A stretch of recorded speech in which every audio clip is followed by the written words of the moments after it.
Gold trusted gold buyers మీరు తాకట్టు పెట్టిన బంగారాన్ని విడిపించి ఈ రోజు ఉన్న మార్కెట్ ధరకు కొనబడును. అప్పుడు చిరంజీవి గారితో మీరు వర్క్ చేశారు.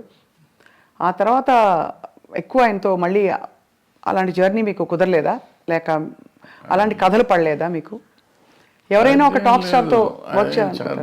కృష్ణ గారితో చేసాం, తర్వాత కృష్ణ గారితో చేసాను, పెద్దవాడితో చేయలేను.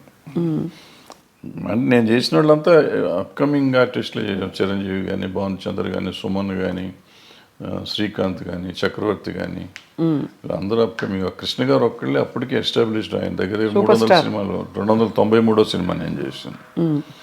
సో ఆయన ఒక్కడితో నేను చేసిన, మిగిలిన మీకు ఎక్కువ సక్సెస్ ప్రొడ్యూసర్గా వచ్చిందా సార్, డైరెక్టర్గా వచ్చిందంటారా మీ దృష్టిలో? బికాస్ ప్రొడ్యూసర్గా మీరు మంచి సూపర్ హిట్లు కొట్టారు. అంటే నాకు పెద్దగా రెండిట్లోనూ రాలేదు నిజం చెప్పాలంటే. ప్రొడ్యూసర్గా మొదటి 2 సినిమాలు బాగా హిట్లు ఇచ్చాను. బాగా హిట్ ఇచ్చారు. కోతల రేడు, మొగుడు. డబ్బులు బాగా వచ్చాయి సార్? అప్పట్లో ఏమొచ్చి ఏం లేదు. సిల్వర్ జూబ్లీ ఆడితే నాకు గుంటూరులో సిల్వర్ జూబ్లీ ఆడితే 1,25,000 1,10,000 వచ్చింది షేర్ అంతే. అంటే ఇప్పటి లెక్కలో చూసుకుంటే మాక్సిమం 10 కోట్లు ఉంటుందా? ఇప్పుడే ఉండదు మరి. అంటే బడ్జెట్ కూడా అంతే పెరుగుతుంది కదా మరి. 10 లక్షల సినిమా, అది సినిమా అంతా 10 లక్షలే. 10 లక్షలేగా అప్పుడు. 1978 79 80 80లో మీకు 10 లక్షల బడ్జెట్తో మీరు సినిమా తీశారు. ఇప్పుడు ఒక 2 సీన్ల ఆర్టిస్ట్ని పిలవాలంటే 10 లక్షల కాల్ షీట్, అంతే కదా సార్? అలా మారిపోయాయి స్టాండర్డ్స్, ప్రొడక్షన్ బడ్జెట్స్ మారిపోయింది. అంటే రూపీ వాల్యూ కూడా పడిపోయింది కదా, రూపీ వాల్యూ లేదు. మీరు రీమేక్ చేసిన ఫిల్మ్ బాజీగర్. బాజీగర్ వేటగాడుగా రీమేక్ అయినప్పుడు అంత సూపర్ హిట్ అయిన సినిమా ఎందుకు తెలుగులో అది జనానికి మనస్కరించలేదు? ఆ నెగిటివ్ షేడ్ ఉండే అలాంటి క్యారెక్టర్ని యాక్సెప్ట్ చేయలేదంటారా? అయ్యి ఉంటుంది. ఎందుకంటే రాజశేఖర్కి చాలా మంచి ఇమేజ్ ఉండేది. అతనికి కొంచెం స్ట్రిక్ట్ పోలీస్ ఆఫీసర్గా కానీ, లేకపోతే సమాజానికి పనికొచ్చే క్యారెక్టర్ చేసే క్యారెక్టర్ ఉందా, అతను మనసు పడ్డాడు వచ్చాడు అనుకోండి. కానీ అందుకు నచ్చలేదు, మళ్ళీ లేట్ అయిందో, ఏదో సంథింగ్ మన టైం బాగోలేదు, లేకపోతే నేను బాగా తీయలేదు, డైరెక్టర్గా నేను పెర్ఫామ్ చేయలేదు, ఏదైనా అయి ఉండొచ్చు. దానిలో డబ్బులు కూడా చాలా పెట్టారు కదా సార్ మీరు. కొంత డబ్బులు అందులో పోగొట్టుకున్నారని అంటుంటారు. అయిపోయిన కథ కదా, అయిపోయిన కథలో సార్. కానీ బాధ వేస్తుంది ఎప్పుడైనా మీరు తలుచుకున్నప్పుడు. బికాస్ ఇప్పుడు నాకే, ఇప్పుడు ఫర్ ఎగ్జాంపుల్ మా స్థాయిలో మాకు ఒక షో సరిగ్గా రాలేదంటే అయ్యో ఇంకా బాగా చేయాల్సింది, అది వర్కౌట్ అవ్వలేదు. ప్రతి వాళ్ళకి వాళ్ళ ప్రొఫెషన్లో ఉంటుంది కదా sir. What was it that was మీకు? అంటే ఇట్ వాజ్ వెరీ డిప్రెసింగ్. ఎందుకంటే what ever I last complete. నా కెరియర్ మొత్తం పోయింది. మొత్తం కెరియరే టర్న్ అయిపోయింది. అప్పటి వరకు మోస్ట్ సక్సెస్ఫుల్గా ఇండస్ట్రీలో ఉన్నవాడిని టోటల్గా ఆ రోజు నుంచి ఈ రోజు వరకు I could not cope up నిజంగా చెప్పాలంటే. అదర్వైజ్ నేను ఏదో వేరే ఈ ఫెడరేషన్లు, జనము, సినిమా ఇండస్ట్రీ వాటి వరకు పర్వాలేదు. కానీ as a producer or director I could not revive myself. తర్వాత పచ్చని సంసారం ఇవన్నీ వచ్చి పర్లేదు కానీ, బట్ ఏదైనా కానీ ఆ రివైవల్ లేదు. దాంతో డెఫినెట్గా అదే it was one of those things. So తలుచుకుంటే మీకు అదే, నేను ఎందుకున్నాను ఇండస్ట్రీలో అంటే మీకు ఒక వర్కౌట్ కాకపోయినా మీరు కొనసాగించడానికి కారణం లవ్ ఫర్ ద క్రాఫ్ట్ అని అనుకోవాలా? ఐ డోంట్ సే దట్ అంత అబద్ధం అని కానీ, but people's love rather more than my love for the craft. Majority of the people love me ఇండస్ట్రీలో సార్, బయట సినిమా ఇండస్ట్రీలో for so many other reasons. వదిలేసేద్దాం ఇది సినిమా గినిమా అనేది కానీ, so many other reasons they feel as if ఏదో నేను మా అన్నయ్య ఉన్నాడు అనే ఫీలింగ్ వాళ్ళు ఉంటారు. వాళ్ళు అట్లాగే చూసుకుంటారు నన్ను. సో వాళ్ళని వదిలిపెట్టి వెళ్ళే పరిస్థితి కనపడలేదు ఇప్పుడు ఈరోజు కూడా. సార్ మీరు అంటే మీకు చాలా కమ్యూనిస్ట్ నేపథ్యం ఉండడం అవన్నీ తెలుసు. కానీ ఎక్కడా కూడా మీకు ఆ నేపథ్యం, మామూలు విప్లవం అని సినిమాలో కనిపించదు. మీ సినిమా కమర్షియల్ ఫార్ములా, కథలు, అవసరమైతే దేవుడి ఫోటోలు, అలాంటివన్నీ అన్నీ ఉన్నాయి. ఇప్పుడు నారాయణమూర్తి గారు చూస్తే ఆయన ఎర్రజెండ సినిమాలన్నీ, అలా భరద్వాజ్ గారి సినిమాలు అంటే అన్ని రకాల సాంఘిక సామాజిక కథలు ఉంటాయి అది. సో మీ జర్నీ కంటిన్యూయేషన్లో మీకు చాలా మంచి పేరు తెచ్చిన సినిమా స్వర్ణక్, ఆఫ్ కోర్స్, పోతే పోని, ఇవన్నీ. అంతకుముందు అలజడి ఆల్సో. అవును, 2000 సంవత్సరం సార్ ఇది అది అయ్యా 99 2000లో అలజడి. So what was your most beautiful memory? పచ్చని సంసారం ఒకటి ఉంది కదా. పచ్చని సంసారం తర్వాత పచ్చని కాపురం కదా, లేదు పచ్చని సంసారం తర్వాత రౌడీ అనేది కృష్ణ గారితోనే కృష్ణ గారితో. పచ్చని కాపురం తీయలేదు సార్ మీరు? చేయలేదు, నేను చేయలేదు. పచ్చని సంసారం అవును, కృష్ణ గారితో రౌడీ పెద్ద హిట్ అది, చాలా పెద్ద హిట్. తర్వాత రౌడీ అనేది కూడా బాగా ఆడింది. కృష్ణ గారితో ఎలా ఉండేది సార్ మీ అనుబంధం? బికాజ్ బాగా క్లోజ్ సూపర్ స్టార్ కృష్ణ గారు. బాగుంటుంది. ఈ రోజుకి ఇంక ఇవాళ కూడా వాళ్ళ ఆఫీస్లోనే కూర్చున్నాం కదా. ఫ్యామిలీతో చాలా బాగుంది. మీ పాత్రల్ని పండించిన ఆల్ టైమ్ బెస్ట్ స్టార్ ఎవరు సార్? బెస్ట్ హీరో కానీ యాక్టర్ కానీ? రఘు గారు మొదలుకొని చిరంజీవి గారు. నాకు చిరంజీవి గారు కొత్తలో ఆయన అప్పుడు కొత్తగా వచ్చిన ఆర్టిస్ట్, ఆల్మోస్ట్ హీరోగా ఫస్ట్ పిక్చర్ అది. సో ఆయన అద్భుతంగా చేసాడు దాంట్లో. మొగుడు గవాల్లో ఆ క్యారెక్టర్ కొంచెం డిఫరెంట్ క్యారెక్టర్, అద్భుతంగా చేశాడు అది కూడా. సరే కృష్ణ గారు సరే, భానుచందర్ అలజడిలో అద్భుతంగా చేశాడు. నరేష్ అందులో క్యారెక్టర్ ఒకటి ఉంటాను, ఫ్యాంటాస్టిక్ చేశాడు అతను. దీంట్లోకి వచ్చేటప్పటికి పచ్చని సంవత్సరంలోకి వచ్చి నిరోష క్యారెక్టర్ ఒకటి అద్భుతంగా ఉంటుంది, ఆ అమ్మాయి నిలబెట్టేసిన సినిమా. అట్లా ఏ సినిమాకి ఆ సినిమా.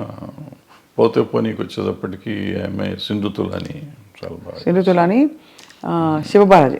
శివబాలాజీ, రోజా, స్వర్ణక్కుల రోజా. ఏ సినిమాకి ఆ సినిమా బాగానే చేశారు. స్వర్ణముఖి ఆడలేదు కానీ పాపం సంగవి కూడా చాలా బాగా చేసింది ఆ సినిమాలో. Who was the most beautiful sir? మీరు ఫోటోలు ముందు చూసేవారు కదా, తర్వాత ఇంకా తప్పనిసరిగా మీరు డైరెక్ట్గా చూడవలసి ఉంది కదా, అప్పుడు కొంచెం కంఫర్టబుల్ అయ్యారా మీరు? నా 5-6 సినిమాల తర్వాత కంఫర్టబుల్. కష్టం. Is it the way your brought up? మీరు మీ పెంపకమా మీ స్వతహాగా మీ ఏదో అయ్యి ఉంటుంది, పెంపకమే. అది. సో ఈ క్రమంలో సార్ మీరేమో అంత సిగ్గు బిడియం ఒక వాతావరణం నుంచి వచ్చారు. ఇండస్ట్రీ అనగానే ఒక చాలా ఫ్రీ స్పిరిటెడ్నెస్ ఇవన్నీ కనిపిస్తూ ఉంటాయి. సో మీరు మిమ్మల్ని అలాగే అట్టపెట్టుకున్నారా, లేక పరిస్థితులతో భరద్వాజ్ గారు కూడా కొంచెం అడాప్ట్ అయ్యారా? లేదు, చాలా తక్కువ. ప్రాబ్లీ 25% అడాప్ట్ అయ్యి ఉంటాను, నాట్ 75%, 25%. టు సమ్ ఎక్స్టెంట్ కొన్ని అడాప్ట్ అవ్వకపోతే బాగా సర్వైవ్ అవ్వలేం కదా. అవునవునవును. Like what sir for example? అంటే కొంచెం సోషల్గా ఉండడం, సోషలైజింగ్. సోషల్గా ఉంటుంది అంతవరకు. అది కూడా నేను పార్టీ బర్డ్ని కాదు, నేను బయటికి వెళ్ళను. ఎక్కడికి వెళ్ళరా సార్? ఫంక్షన్స్ అయ్యేవా ఆ రోజుల్లో? సినిమా ఫంక్షన్స్ ఎక్కువ? ఫంక్షన్స్ అంటే మాకు అప్పుడు ఆడియో ఫంక్షన్స్ అటువంటి, లేకపోతే సినిమా ఓపెనింగ్లు అట్లా ఉండే, అంతే తప్ప వేరే ఉండే. ఈవినింగ్ పార్టీస్ అయితే లేదు ఎప్పుడు? నెవర్. సార్ ఇప్పుడు చాలామంది సినిమా ఇండస్ట్రీ నుంచి సీనియర్స్ అయిపోయిన వాళ్ళందరూ, లేదు ఇంకా సినిమాలు అయిపోయిన డైరెక్టర్లు బయట వచ్చి భాష్యం చెప్తున్నారు. అప్పట్లో వాళ్ళతో వీళ్ళు వాళ్ళతో అని. ఇప్పుడు మనకి నేను పేర్లు చెప్పను, బట్ మీకు అర్థమైపోయి ఉంటుంది ఎవరి గురించి మాట్లాడతారో. వాళ్ళు చాలా అంటే ఆల్మోస్ట్ ఎపిసోడ్గా చెప్తున్నారు, ఇలా ఏది ఆ రోజు ఇలా ఏదని. వ్యక్తిగత జీవితాల గురించి కూడా కామెంట్ చేస్తున్నారు. అంటే ప్రతి మనిషికి వ్యక్తిగతం ఉంటుందమ్మా. ఇప్పుడు ఇట్లా ఉంటే ఇట్లాగే ఉండేవారు, ఇట్లా ఉండేవారు నీకు అది వ్యక్తిగతంగా రకరకాలుగా ఉంటారు మనుషులు. సో దాని వ్యక్తిగతాన్ని గురించి ఇప్పుడు మనం మాట్లాడటం కూడా అనవసరం. ప్రతి మనిషికి ఒక పర్సనల్ లైఫ్ ఉంటుంది. ఆ పర్సనల్ లైఫ్ కొంతమంది ఈ సినిమాల్లో మామూలుగా ఇప్పుడు ఈ కాస్టింగ్ కోచ్ అనేదో చెప్తూ ఉంటారు చూడండి. అవునవును. అది అందరూ చేస్తారంటే అందరూ చేయరు. ఇప్పుడు ఇవన్నీ కూడా మీరు చెప్పింది కానీ నేను చెప్పింది కానీ 1% టు బిలో 10% ఉంటారు అటువంటి. మీరు ఇండస్ట్రీ చూసారు కదా, అంతే సార్. ఏ హీరోయిన్ ఎంత స్థాయి హీరోయిన్ అయినా సరే కాస్టింగ్ కౌచ్కి ఒప్పుకోకపోతే అసలు హీరోయిన్ అయ్యే ప్రసక్తే లేదు అని ఒక మాజీ డైరెక్టర్ గారు ఒక బహిరంగ స్టేట్మెంట్ కాదు, ఒక ఇంటర్వ్యూలో చెప్పారు. ఆయన చెప్తూ ఉండొచ్చు, తప్పే ఉంది. వాళ్ళ నమ్మకం అయి ఉంటుంది, లేదా వాళ్ళ జరిగిందేమో, ఆయన చేసిన పని చేసిన కంపెనీల్లో అట్లా జరిగి ఉండొచ్చు. ఆయన ఎక్స్పీరియన్స్ ఏంటో మనకు తెలియదు కదా. నా ఎక్స్పీరియన్స్, నేను ఇన్ని సినిమాల్లో ఉన్నాను, ఇన్ని రోజుల నుంచి నేను ఉన్నాను. ఆల్మోస్ట్ 50 years అవుతాను నేను ఇండస్ట్రీకి వచ్చి. 50 yearsలో I have never seen that, to be frank. ఇది అబద్ధం కాదు, నిజం.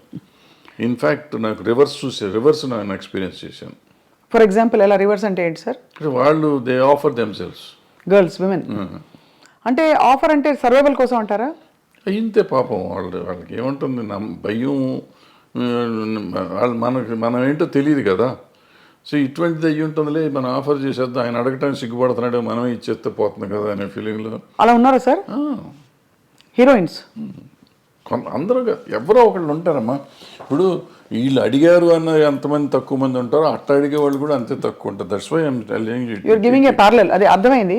బట్ అలా బిట్వీన్ 1 to 10% ఉంటారు తప్ప. అప్పట్లో సెల్ ఫోన్స్ ఏవి ఉండేవి కాదు కదా సార్. ఏముండదు. అలా అడగడం ఎలా తెలిసేది మరి వీళ్ళకి? అంటే కబురు పెడతారా? అడగటమే ఇవన్నీ, డైరెక్ట్గా అడగటమే. అడిగేవాళ్ళు అనేవాళ్ళు డైరెక్ట్గా అడగటమే.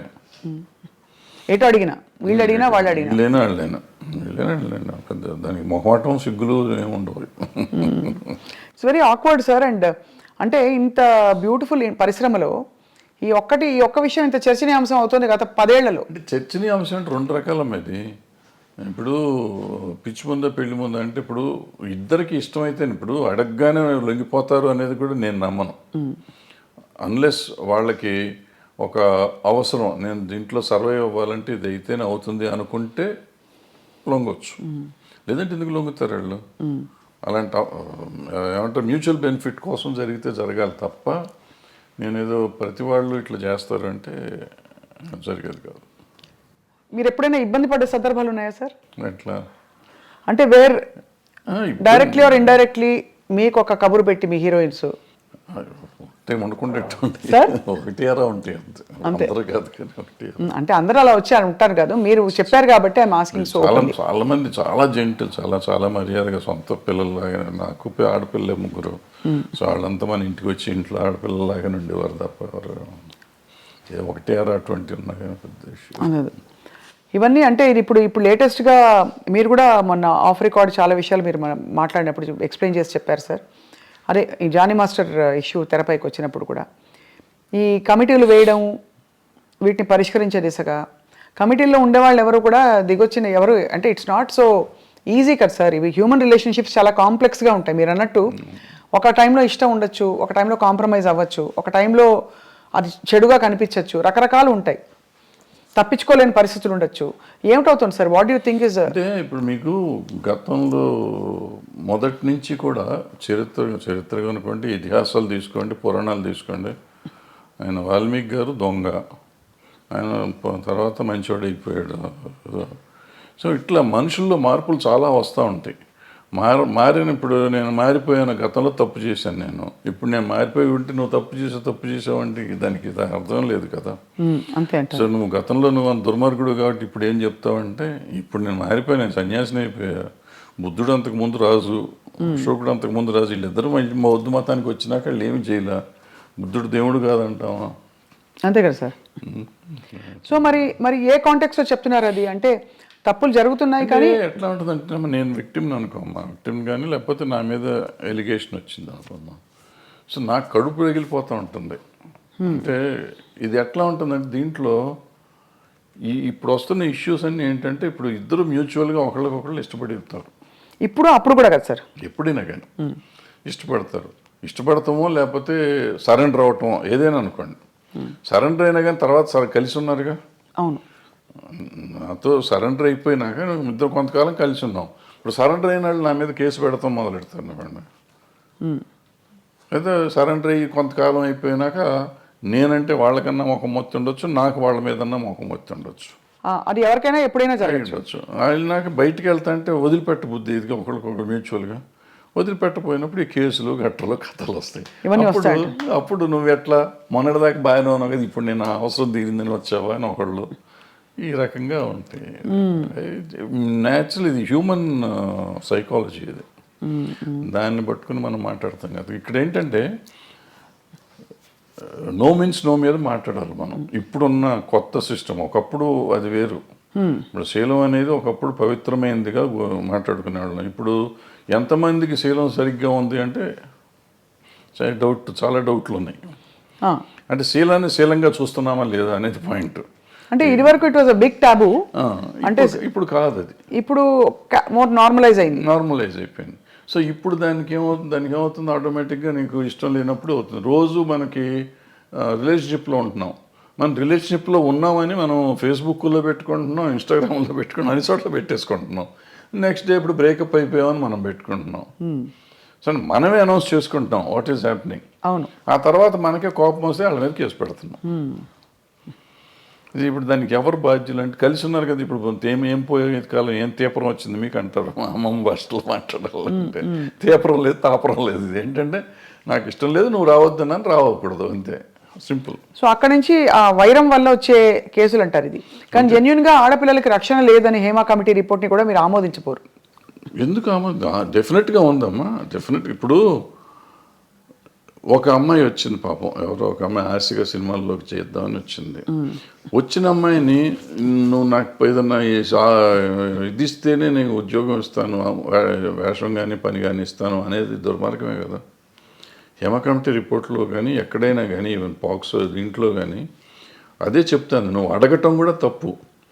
అడిగినాక లొంగి నువ్వు ఆ అమ్మాయికి పని ఇచ్చేసినా కూడా, ఎదురు పని ఇచ్చేసినా కూడా లొంగ తీసుకోవటం తప్పే. కాబట్టి ఏ రోజు తెలిసినా కానీ నా మీద నేను శిక్షార్హుడిని. ఏమంటే మ్యూచువల్గా కలిసి ఉన్నాం కదా, నీకేంటి అని మనం అడగటానికి లేదు. ఇంకా కలిసి ఉన్నా కానీ నువ్వు లొంగ తీసుకున్నావు కదా. అవును. ఇప్పుడు మరి జానీ మాస్టర్ ఇష్యూలో ఏమై ఉంటుంది సార్? అది దాన్ని నేను మాట్లాడకూడదు. మీరు మాట్లాడకూడదు కాబట్టి ఓకే ఫైన్, అడగం సార్. మేము కూడా కమిటీని కోర్టుని కంప్లీట్గా గౌరవిస్తూ అంటే దీనికి బేస్ లైన్ ఒక నార్మ్ ఎలా తీసుకోవాలనే ఒక క్వశ్చన్. ఎందుకంటే టిపికలీ రెమ్యూనరేషన్స్తో పాటు ఇట్స్ అన్ ఎక్స్పెక్టెడ్ ఫేవర్ అని వినికిడిలో ఉంది. చాలామంది హీరోయిన్లు, చాలామంది క్యారెక్టర్ ఆర్టిస్టులు దీంట్లో జయలలిత గారు చెప్పారు సార్. ఫర్ ఎగ్జాంపుల్ ఇక్కడ నాకు ఆ కేసు మీరు అడుగుతున్న particular case it is work place harassment. Workplace హెరాస్మెంట్లో అంటే మీరు పనిచేస్తున్నారు, మీరు సాక్షి టీవీలో పనిచేస్తున్నారు, లేకపోతే ఐ డ్రీమ్లో పనిచేస్తున్నారు. మీకు నాకు ఏదో వైరం ఉందో, లేకపోతే మన ఇద్దరికి సమ్ స్కోర్ సెటిల్ చేసుకోవాలి. నేను సడన్గా మీరు వెళ్ళి యాంకరింగ్ చేస్తా ఉంటే ఇట్లా జరుగుతుంటే మధ్యలో వచ్చేసి ఆపేసే స్వప్న బయటికి డామ్ డూమ్ అంటే that is work place harassment.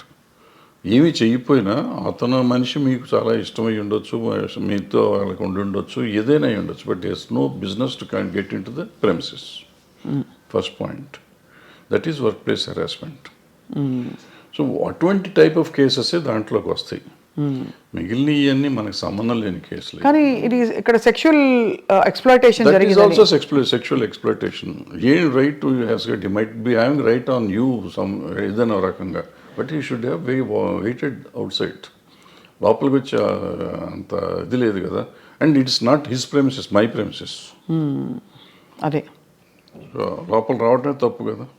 So ఇవన్నీ అంటే మరి వీటికి పరిష్కారాలు ఉంటాయంటారా? బికాజ్ మూవీ ఆర్టిస్ట్ అసోసియేషన్ ఏముంటుందా పరిష్కారం? ఏదో ఉంటాయి, చట్టాలు ఉంటాయి, చట్టాలు చెప్పినవి సగం చేస్తూ ఉంటాం. చట్టాలు చెప్పినందువల్ల అవుతుందా? ఏది అవుతుందంటే మనం కూడా తప్పు చేసామా లేదా, ఇది తప్ప కాదా అనేది మనం ఆలోచించుకోవాలి. మనం కూడా కొంచెం పెద్ద మనసు చేసుకుని ఈ చూసి చూడనట్టు మనం వెళ్ళాలి. జరుగుతూ ఉంటాయి తప్పులు, నాతో జరుగుతాయి, మీతో జరుగుతాయి, ప్రతి మనిషితో జరుగుతాయి తప్పులు. ఆ తప్పుని మనం దాన్ని ఇంకొంచెం అల్లరి చేసుకుంటానికి ట్రై చేయకుండా దాన్ని సరిగ్గా పరిష్కరించుకుంటే ఈజీగా సాల్వ్ అయిపోతుంది. అసలు ఇష్యూ ఏముంది? ఎవరి పనులు చేసుకుంటున్నప్పుడు ఇష్యూస్ ఏముంటాయి ఇక్కడ? అది కరెక్టే కదా సార్. అది కానీ okay, final question on this topic sir. వాతావరణం చాలామంది ఇప్పుడు క్యారెక్టర్ ఆర్టిస్టులు బయటకు వచ్చి ఇంటర్వ్యూలు ఇచ్చిన సందర్భాల్లో చెప్పారు, పలానా టైంలో నేను లొంగిపోవాల్సి వచ్చింది, నాకు ఆప్షన్ లేకపోయింది, రాత్రి 2 గంటలకి నా డోర్ వచ్చి కొట్టేవారు తాగేసి. మరి ఇవన్నీ ఏమిటంటే వీటిని ఏ పరిధిలో చూడాలి, ఏ కోణం నుంచి చూడాలి? ఇవి ఇంటర్వ్యూ అంటే ఇవేదో ప్రైవేట్గా చెప్పినవి కాదు సార్, బహిర్గతంగా చెప్పారు. ఇప్పుడు ప్రాబ్లం ఏంటంటే ఇక్కడ మన సమాజం ఫస్ట్ అసలు ఆడపిల్ల అంటేనే లోకువ, బయట కూడా సమాజంలో జనరల్గా సినిమాల్లో ఉన్నాడంటే అసలు మరీ లోకువ, అంటే వాళ్ళకి ఏదో taken for granted. Correct, taken for granted. So ఎవళ్ళైనా ఏదైనా చేయొచ్చు. అండ్ ఈ సినిమాల్లో నిజాలెన్నో అబద్ధాలెన్నో మనకేమీ తెలియదు, కానీ ప్రతి వాళ్ళకి ఒక ట్యాగ్ పెట్టేసి ఉంటుంది. ఈ అమ్మాయి ఆ అబ్బాయితో ఉంది, ఆ అబ్బాయి ఆ అమ్మాయితో ఉన్నాడు, సంథింగ్ ఉంటుంది. అవును. ఈ ఇంటాక్సికేషన్ స్టేజ్ వస్తుంది. నైట్ తలుపులు కొట్టే వాళ్ళంతా మందు కొట్టినాక వస్తారు. వాళ్ళకి నాకు దొరకలేదు, వాళ్ళకి ఈ టైప్లో ఉంటారు వీళ్ళంతా. దీని మీద ఈడే తలుపు కొట్టి ఆడి దగ్గరికి వెళ్ళా నా దగ్గర రావా ఈ టైప్లో అంటారు. ఇవన్నీ ఇటువంటి అంటే ఊరికే చెప్పు దీని మీదే కాదు, బట్ అటువంటి జరుగుతానికి అవకాశాలు ఎక్కువ ఉంటాయి. అవకాశాలు ఉంటాయి, రైట్. కానీ చాలా గొప్పగా గౌరవం నిలుపుకుని అద్భుతమైన సినిమాలు అంటే నిజంగా కళాఖండాలు సృష్టించిన గ్రూప్స్, టీమ్స్, టెక్నీషియన్స్ ఎంతమంది ఉన్నారు సార్, చాలా గొప్పవాళ్ళు ఉన్నారు. అన్ఫార్చునేట్లీ వీటి గురించి ఎక్కువ మాట్లాడతాం కానీ మనం. అద్భుతం. ఇప్పుడు ప్రతి మనిషికి వీక్నెస్ ఉంటుందమ్మా, రకరకాల వీక్నెస్ ఉంటుంది. ఆ వీక్నెస్ ఏదైనా అయ్యి ఉండొచ్చు, అమ్మాయి అయ్యి ఉండొచ్చు, కులం అయ్యి ఉండొచ్చు, మతం అయ్యి ఉండొచ్చు, ఇంకోటి అయ్యి ఉండొచ్చు, ఇంకోటి అయ్యి ఉండొచ్చు, ఇంకోటి అయ్యి ఉండొచ్చు. సో ఆ వీక్నెస్ని గురించి మనం మాట్లాడితే ఇప్పుడు ఎప్పుడు మంచిని గురించి కూడా మాట్లాడవచ్చు కదా. తప్పకుండా. అయ్యో, మంచిని గురించి మాట్లాడితే ఇప్పుడు ఈ అమ్మాయిల వీక్నెస్ని గురించే మాట్లాడితే ఇవాళ సమాజంలో ఎంతమంది నిలబడతారు? పొలిటీషియన్స్ని తీసుకోండి, సినిమా యాక్టర్లను తీసుకోండి, ఈవెన్ బయట సమాజంలో తీసుకోండి, సాఫ్ట్వేర్లో తీసుకోండి, మీడియాలో తీసుకోండి, ఎక్కడన్నా తీసుకోండి, స్త్రీయే మూల కారణం అంటారు. ఇప్పుడు నేను ఇది ఉంది కదా, ఈ కేసు ఉంది కదా, ఇది మన ఐసీని పెట్టిన కోర్టు, అదే పాష్ రూల్స్ ప్రకారం తీసుకుంటే ఈ చెప్పిన ఏ సెక్టర్లో అయినా మగవాళ్ళు ఉంటారా? ఉండరు. కొంతమంది బహిరంగంగా బయటకు వచ్చేవి, కొంతమంది రాకుండా, కొంతమంది దాని ఇప్పుడు నువ్వు మా ఇందాక వచ్చి నీ షేక్ హ్యాండ్ ఇస్తే కూడా తప్పే, నీ చెయ్యి నా చేతికి తగిలితే తప్పే, according to posh act. Bad touch good touch అంటారు. నువ్వు బ్యాడ్ టచ్గా ఫీల్ అయ్యావు, నేను గుడ్ టచ్ నీకు ఇచ్చింది. అలా కూడా పెడతారు సార్ కేసులు? బ్యాడ్ టచ్ గుడ్ టచ్ అవుతుంది కదా, ఉంది. బట్ అంటే దానికి ఒక సమంజసమైన పరిధి నిజంగా ఉండొచ్చు. నీకు నువ్వు ఫీల్ అయ్యి ఉండొచ్చు, నేను ఫీల్ అయ్యి ఉండకపోవచ్చు, నువ్వు ఫీల్ అయ్యి ఉండొచ్చు. నువ్వు ఫీల్ అయితే కేసేగా. అది మొత్తానికైతే క్లిష్ట పరిస్థితుల్లో అలా మామూలుగా వస్తున్నావు. నేను చనువుగా ఫాదర్లీ ఫీలింగ్తో స్వప్న బలి చేసావని ఒక దెబ్బేసాను అనుకో, అమ్మాయిని ముట్టుకున్నావు, కొంపమని కింద అయిపోయావు. నువ్వు కేసు పెడితే నేను అయిపోయాను. సో అందుకే చాలా అతి జాగ్రత్తగా ఉండవలసిన టైం, చాలా జాగ్రత్తగా ఉండాల్సిన పరిస్థితులు వచ్చినాయి. ఇప్పుడైతే మాత్రం as long as this posh case this act ఉన్నంత కాలం అతి జాగ్రత్తగా ఉండకపోతే కొంపలు మునుగుతాయి. అండ్ ఇప్పుడు సోషల్ మీడియా వచ్చాక అసలు క్షణాల్లో అన్ని వైరల్ తర్వాత ఇంకా చాలా జాగ్రత్తగా ఉండాలి. అంటే డెఫినెట్గా ఇవన్నిటి వల్ల కొంత మార్పు వస్తుంది. 100% పోతుందా అంటే నేను అంత ఈజీ కాదు. ఎందుకంటే ఆడపిల్లలు కూడా కొంచెం స్ట్రాంగ్ అవ్వాలంటే ఉన్నారమ్మా, చాలా స్ట్రాంగ్ ఉన్నారు. ఆడపిల్లలు అంత ఈజీగా ఏం లేరు. కొంతమందికి సర్వేల కోసం లొంగేవాళ్ళు ఉంటారు. సర్వేల కోసం నేను ఏదైనా అచీవ్ చేయాలి, ఎలాగైనా అచీవ్ చేయాలనుకునే వాళ్ళు కొంతమంది. ఏమీ చేయకుండా నేను అచీవ్ ఎందుకు చేయలేను, నా టాలెంట్తో నేను ఎందుకు అచీవ్ చేయలేను చేసిన వాళ్ళు ఉన్నారు, చేస్తున్నారు కూడా. ఆ రకంగానే అచీవ్ చేస్తారు, ఈ రకంగానే అచీవ్ చేస్తారు. ఎవళ్ళు రైట్ ఎవళ్ళు తప్పు అంటే tell me one name sir who you have great respect for, అంటే ఇన్ దిస్ రిగార్డ్ వాళ్ళ కష్టపడి పైకి వచ్చారు. అంటే నేను క్యారెక్టర్ పర్స్పెక్టివ్ నుంచి చెప్పట్లేదు సార్, జస్ట్ ఏ విధమైన కంపల్షన్స్కి లొంగాల్సిన అవసరం లేకుండా పైకి వచ్చిన నటీమణులు మీరు చాలా గౌరవించేవాళ్ళు. మీకు వాణిశ్రీ గారు ఎక్కడి వచ్చారు? ఆవిడ ఏంటి, ఆవిడ ఎక్కడ జూనియర్ ఆర్టిస్ట్, ఆవిడ అసలు ఏ రేంజ్కి వెళ్ళారు? అసలు హీరోస్ని కమాండ్ చేశారు, ఇండస్ట్రీనే కమాండ్ చేసే లెవెల్కి వెళ్ళారు. హయ్యెస్ట్ పెయిడ్ ఆర్టిస్ట్ ఆవిడ. సింపుల్, ఆవిడ అంతకంటే గొప్పవాళ్ళు ఎవరు లేరు మార్కెట్లో. భానుమతి గారు అంటే వాళ్ళు వేరే, భానుమతి గారు కమాండ్ చేశారు. జమున్ గారు కూడా మామూలుగా ఇచ్చారు, ఆవిడ కమాండ్ చేశారు. ఆవిడ రామారావు గారు నాగేశ్వరరావు కాదని చెప్పి ఆ రోజుల్లో షీ గుడ్ విత్ స్టాండ్. మనం అనుకుంటాం రామారావు నాగేశ్వరరావు కంటే వేరే లేదు ఆ రోజుల్లో, ఆల్టర్నేటివ్ లేని పరిస్థితుల్లో ఆవిడ నిలబడి మళ్ళీ వాళ్ళిద్దరూ ఆవిడతో కాంప్రమైజ్ అయ్యారు తప్ప ఆవిడ వాళ్ళతో కాంప్రమైజ్ అవ్వలేదు. సో ఇప్పుడు ఇదేం లేదు, అదే ఏదో అయిపోతుంది అదేం లేదు. సౌందర్య గారు చెప్పుకుంటా పోతే ఎవరైనా ఉంటారు. ఎవరికి ఉండే వీక్నెస్ వాళ్ళకు ఉంటుంది. ఆ వీక్నెస్లోని మనకి సంబంధం లేదు, వాళ్ళ పర్సనల్ ఇష్యూస్ అయ్యి. కరెక్ట్ అండి, అంతే సార్. అంతే తప్ప వీళ్ళంతా ఇటు ఉల్లంఘిపోయారా ఉన్నారా? వాణిశ్రీ గారు ఏం చేశారు అసలు? ఆవిడ ఏంటి, అక్కడ ఎక్కడి నుంచి వచ్చింది? కానీ ఆ రోజుల్లో ఎవరు మనసు పడలేదా సార్ వాణిశ్రీ గారిని చూసి? చాలా పడితే పడ్డారు, ఆ గొడవ మనకు సంబంధం లేదు. బట్ ఆవిడ డిక్టేట్ చేసింది కదా. అవును, ఆవిడ వచ్చిన రోజు నుంచి ఆవిడ అట్లా ఎదుగుదల వచ్చింది కదా అవును సినిమా ఇండస్ట్రీలో. అంటే ఆవిడలో టాలెంట్ లేకపోయి ఉంటే ఆవిడ ఇంత గొప్పది అయ్యేది కాదుగా. కరెక్ట్. టాలెంట్ ఉంది కాబట్టే కదా, మిగిలిన ఏంటనే పక్కన పెట్టండి. ఆవిడేదో బాగాలేదన్నారు, కళ్ళు బాగాలేదంటారు, అది అంటారు, ఇది అంటారు, ఫైనల్గా ఆవిడే గాడెస్ అయిపోయింది కదా. అవును. అన్ని భాషల్లోనూ, తమిళ్లోను, తెలుగులోను. ఏం అందం సార్ అసలు, అంటే రంగు తక్కువ అని అప్పుడు అన్న వాళ్ళందరూ అవును. ఒక్కసారిగా వాణిశ్రీ చీర కట్టారంటే, వాణిశ్రీ గారి చీర అంటే ఒక ట్రెండ్ సెట్టర్. సో ఎక్కడ వాణిశ్రీ ఎక్కడికి వెళ్ళేది ఆవిడ? అందరు హీరోల కంటే ఎక్కువ హైయెస్ట్ రెమ్యునరేషన్ తీసుకుంది ఆవిడ. ఎంత సార్ ఆ రోజుల్లో, ఎలా ఉండేది? ఆ రోజుల్లో 2.5-3 లక్షలు తీసుకుంది నాకు తెలిసినప్పుడు. అప్పుడు వీళ్ళు ఎవరు 2 లక్షలు టచ్ చేయలేదు. ఇప్పుడు ఎవరు, ఏ హీరోలు? రామారావు గారు, నాగేశ్వరరావు కూడా రామారావు గారు ఇంకా కాదండి. తక్కువ. సోమన్ బాబు తీసుకున్నాడు అప్పట్లో, 2 తీసుకున్నాడు. ఈవిడ 2.5 తీసుకుంది రోజుల్లో. మరి కాలం మారిపోయిందా, డబ్బు విలువ పడిపోయిందా తర్వాత సార్? రామారావు గారు కంబ్యాక్ వచ్చినాక ఆయన హైయెస్ట్కి వెళ్ళిపోయారు. ఆ మధ్యలో బడిపంతులు చేసే రోజుల్లో ఆయన 1,00,000 దగ్గరే ఉన్నారు అన్నమాట.